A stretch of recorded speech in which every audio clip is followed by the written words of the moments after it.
అందరికీ నాగుల చవితి శుభాకాంక్షలు అండి.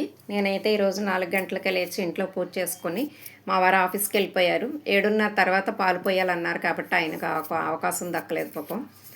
నేనైతే ఆయన పేరు చెప్పుకొని నా పిల్లల పేర్లు చెప్పుకొని నేనైతే పాలు పోసాను.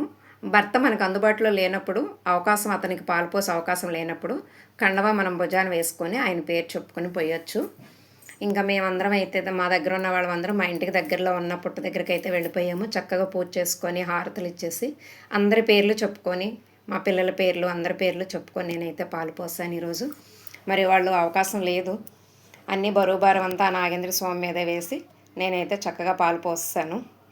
చక్కగా సెలబ్రేట్ చేసుకున్నామండి అందరము కూడాను.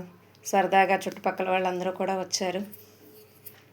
పాలైతే పోసాము. చలిమిడి, వడపప్పు, నువ్వులు, బెల్లం దంచింది, అరటికాయ అన్నీ వేస్తాం. వాడు పెద్దమాయనలండి, వీడు మా చిన్నోడు. అత్త నన్ను చూపివా వీడియోలో అని గొడవ. వాడు చిన్నోడు. వీళ్ళందరూ కూడా అక్కడ పోయటానికి వచ్చారు. ఇక్కడండి శ్రీకాకుళం, విజయనగరం, వైజాగ్ ఇటు సైడ్ చాలామంది టపాసులు కాలుస్తారండి పుట్ల దగ్గర. మేమైతే అసలు ఈరోజు అట్లా చేయము. చాకుతో కానీ కత్తిపీటతో కానీ ఏది కూడా కట్ చేయము, వండము.